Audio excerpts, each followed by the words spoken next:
The federal government, in conjunction with the United Nations Office on Drugs and Crime, presented a new national drug control master plan for 2021 to 2025.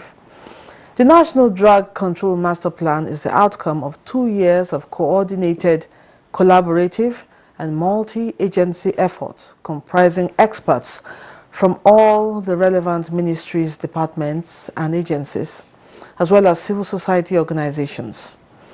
The plan contains 4 strategic pillars: supply reduction, drug demand reduction, access to controlled medicines for medical and scientific purposes, as well as governance and coordination. Each of the strategic pillars will be implemented by relevant agencies to achieve the desired outcomes. Beyond drug control, the master plan will contribute to improving health and security for all Nigerians, considering that drug supply and consumption have wider health, social, and economic consequences on the family, community, and the nation at large. What is in the new National Drug Control Master Plan, and how feasible are the strategies to combat the drug menace in our society? Our guests will provide answers. Welcome to Nigeria Today. I am Lydia Ojiji Ochi.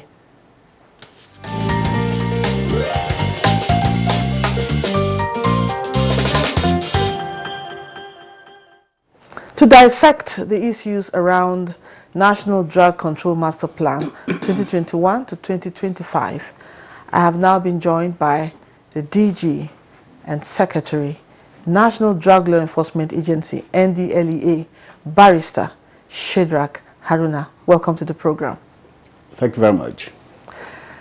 What is the idea behind the new master plan?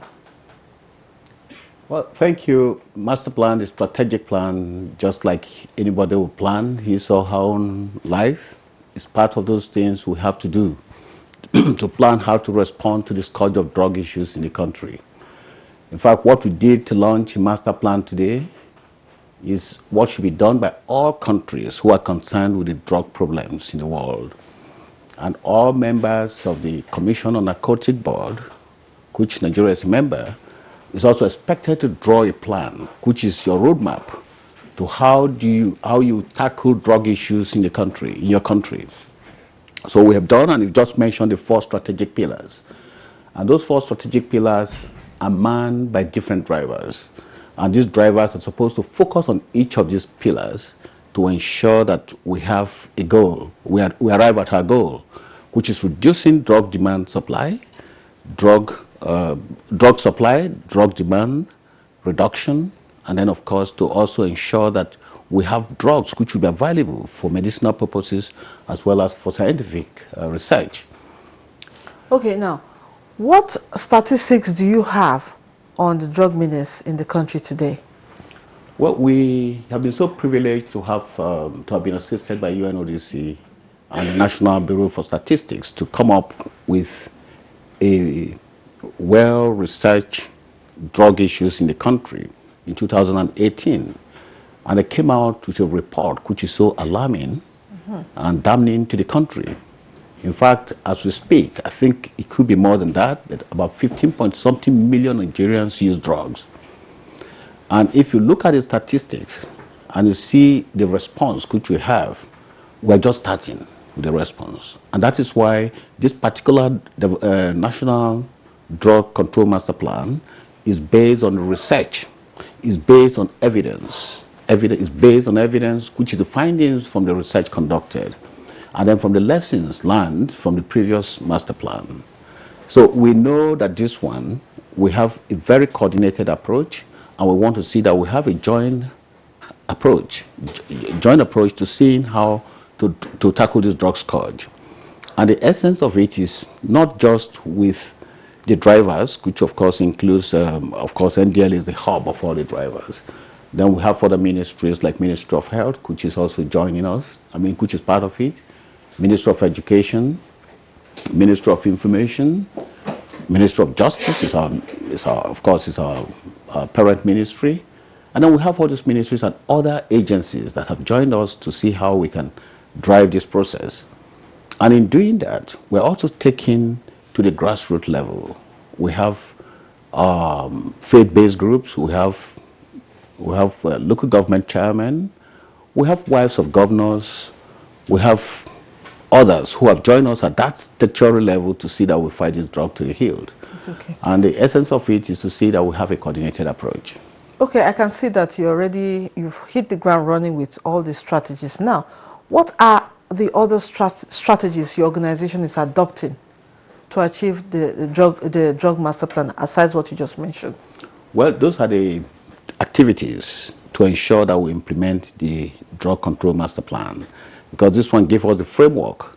And within each of these pillars, we have activities lined up. For instance, the drug supply reduction is where you see a lot of officers on the street, at the borders, trying to prevent drug trafficking, and then trying to interdict all those ones who are found with drugs. Then the drug supply, we have a lot of activities lined up for that, which of course includes this drug integrity test. Confidential drug integrity test is one of those activities lined up to see how we can have drug demand reduction, in the sense that where you have identified those who are into drugs and you provide for them treatment and counseling assistance, then of course you are helping those who already need to come out. So the essence of the drug integrity test is to identify those who are already dependent on drug and see how the agency or other agencies who are with us in driving this process can help them out. So currently it's not punitive in nature, but it helps to also serve as a deterrent to those who are already in it, in the sense that if you are identified and you work in a very critical sector of the economy, you have to be excused from such a position while you're undergoing treatment plan. So in that case, it acts as a deterrent. And then for those ones, when we talk about drug test for schools, children, or for those who are seeking admission or who are going to universities, it's also a check to tell those ones who are trying to get to university to know that if you are coming in, you have to be drug tested to see how free you are. And then those ones in the secondary school will stop taking drugs. So it's part of the strategies, it's part of the activities to drive the process. It's okay. Is there any role or part the private sector will come in or is involved in this master plan? Of course, everybody. The private sector, the public sector. In fact, we need more of the private sector, because if you notice, schools, particularly secondary schools and universities, of course, they're all now owned by private sector. And of course, we need private sector to come in, including parents. Parenting is a factor to reducing drugs as well, drug use. So we need private sector, we need public sector, we need everyone. So it's not just limited to the public sector alone. It's okay. Now, how will the 4 strategic pillars curb drug abuse in the country? Well, the 4 strategic pillars, as I've mentioned earlier, are just their roadmaps. And these roadmaps are set out clearly regarding what should be done. And each of these pillars have their own outline activities, the output expected, and the outcomes. So at the end of the day, if you are diligently implement those activities, then you arrive at the outcome desired of that particular pillar. So the essence is like you plan what to do, and you have your workers who are driving towards that process. So for drug supply, for drug demand reduction, for instance, we have series of activities which include sensitization program. And this sensitization program is not just in cities, but also in villages as well as communities, and then in faith-based grouping and all those places, to ensure that those ones who are not even aware of the danger of taking drugs, or those who are pulled by peer pressure, should also know the consequences of taking drugs. So this is part of what we have. Okay. What are the timelines for measuring progress? Well, in each of the pillars, we have a midterm review. And this midterm review is to see what we have done so far, how should we have done better, or where have we not carried out some of the activities, and which activity or strategy is actually working. If we notice any of the one that is not working, we change along the line. But that is not to say we change the main structure, the main framework. But each of the activities have their own inbuilt mechanism of monitoring and evaluation. So that is what will tell us at the end of the day whether we're performing or we're lagging behind or we're not applying the relevant strategy. And each of the drivers, like I've mentioned, will have to check what they're doing and how they are performing in applying or implementing those activities. And if at the end of the day they discover that it is not working well, then there will be a meeting to see how it could be reviewed. Okay. So we have an M&E component of it. It's okay. Now, who are you targeting in the implementation of this plan? Well, the targeting audience is the whole country, the whole Nigerians, because if you see now, we notice that children, particularly those in secondary schools, in tertiary institutions, and of course universities and polytechnics, they are all into drug use, and some of them trafficking. We're also targeting those who work in critical sector of the economy, drivers, for instance, and those who are involved in extractive industry. We're targeting them because we know where they're coming from. And then we target people who use it for leisure, like in clubs and hotels. There's quite a number of them. Even in the home? In the home. So we're targeting all those ones. So we have a comprehensive approach. We're not looking at a particular class of people, but everyone. Because if you notice now, there's nobody in Nigeria that is not into drug use. I'm so sorry to say everybody. But of course, if you go to a school, you will notice that in that school, no matter how small, no matter how remote it is, they have drug which they are using in that school. And our commanders on the field and our officers on the field have come up with strategies to see how we can actually deal with this grassroots type of drug use, as well as leisure drug use, or those ones who use it for recreational purposes. So we have quite a number of strategies, which some of them I may not want to disclose them here, because we know that it's going to work. It's okay. And the agency is now intelligence-led in the sense that we are very covert in operation. We don't want to come out with so many of our plans and strategies. Of course, that would then spoil your plan. Thank you. We will now go for a short break and we'll be back shortly. We have more questions to ask. Stay with us. Thank you.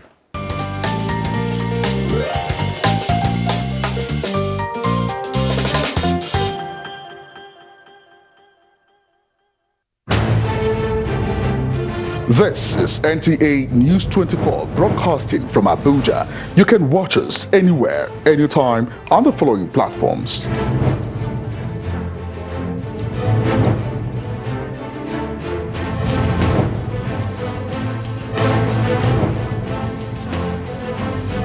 For more information, log on to our website www.nta.ng or join us on our social media handles, Facebook at NTA News 24. For comments, suggestions and inquiries, send an email to news24@nta.gov.ng or call us on the following numbers. NTA News 24, news and more news.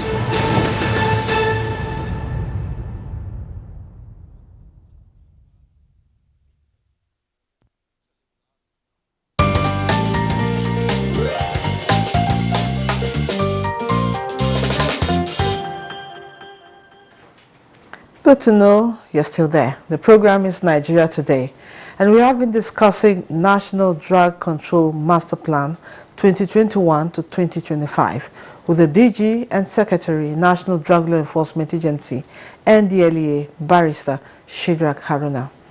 Now, apart from the United Nations Office on Drugs, what other agencies and grassroots organizations are you working with to ensure this master plan program is achieved? Well, apart from the UN, of course, we have EU, European Union, which is actually funding so many of our projects. We have the EU, and we have national agencies like from supporting countries or friendly countries like the UK and the US.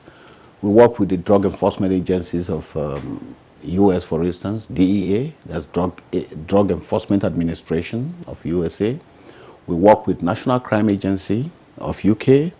We work with the Border Force of UK, and of course we work with the German organization which is helping us with our Canaan unit.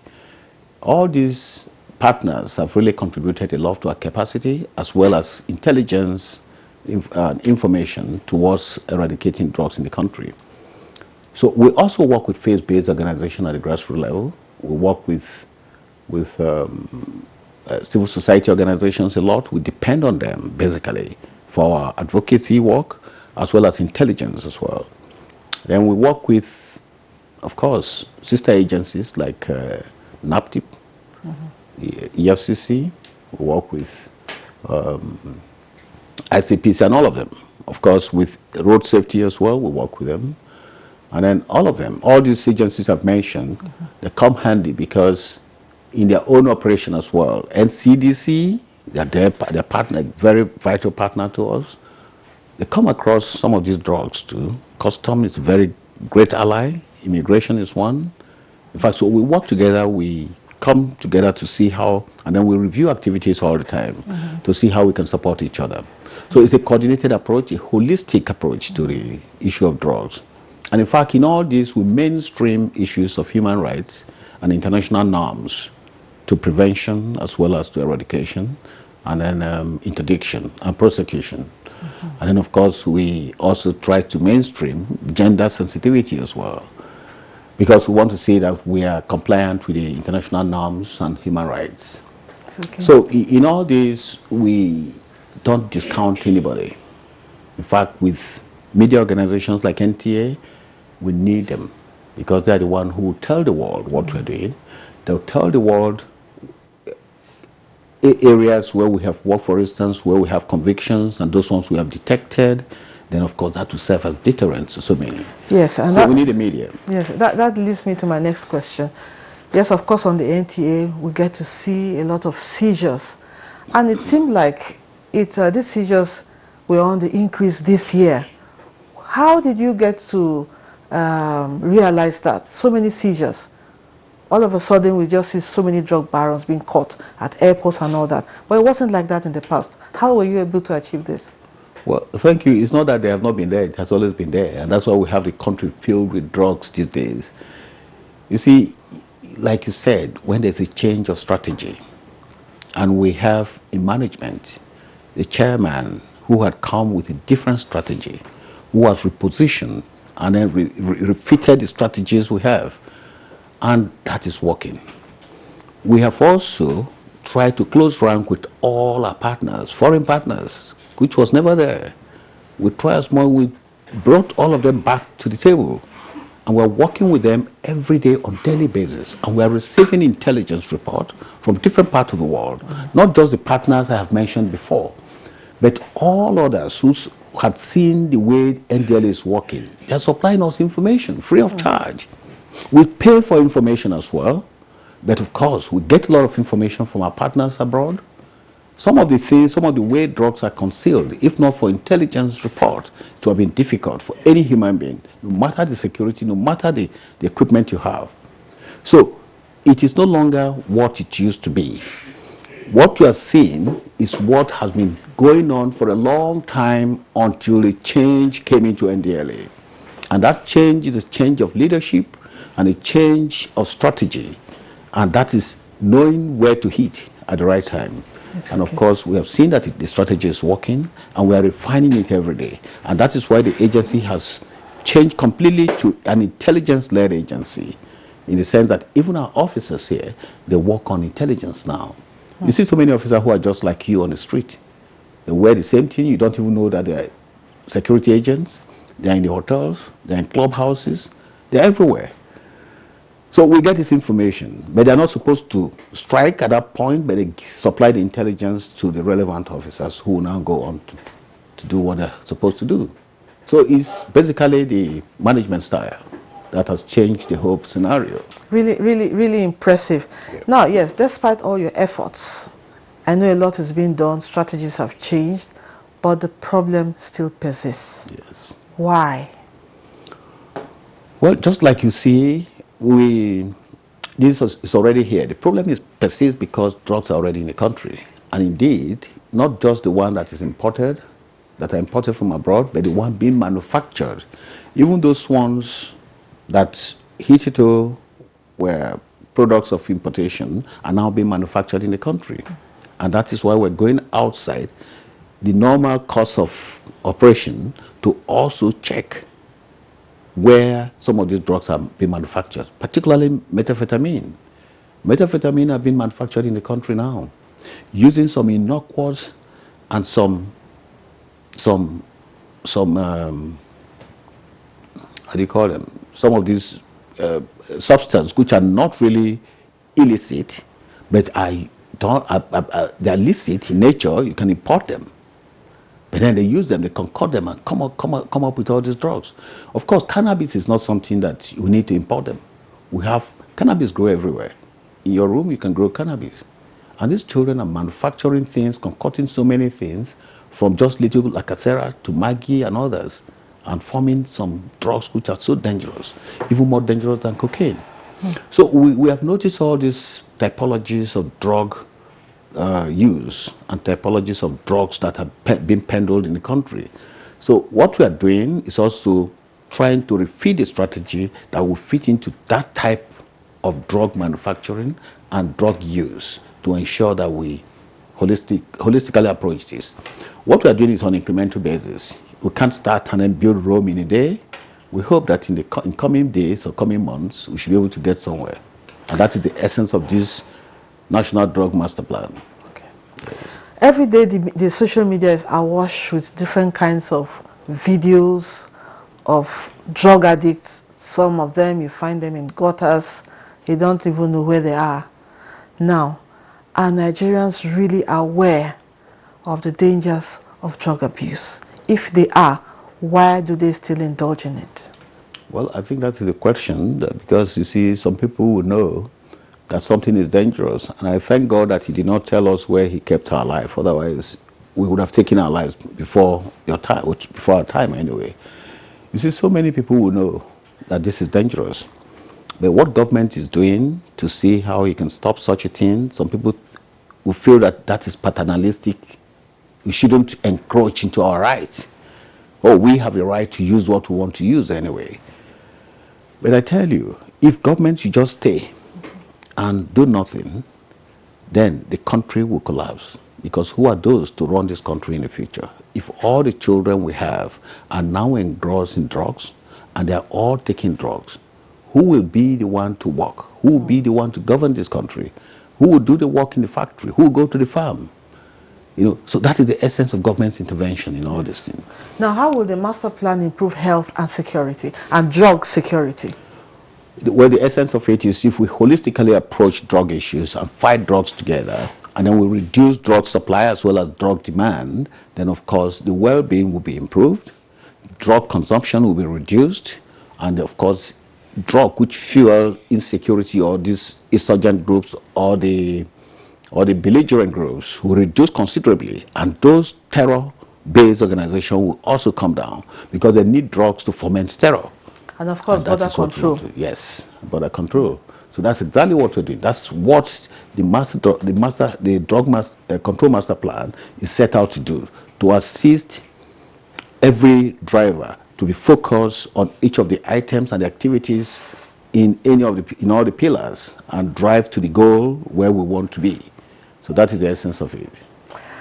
Thank you so much. We look forward to seeing how far and how much the master plan will achieve, especially in this fight against drugs in our country. Barrister Shadrack Haruna, DG, Secretary, National Drug Law Enforcement Agency, NDLEA. It's been a pleasure having you on the program. Thank you for your time and sharing your thoughts with us. Thank you very much. Nice being here.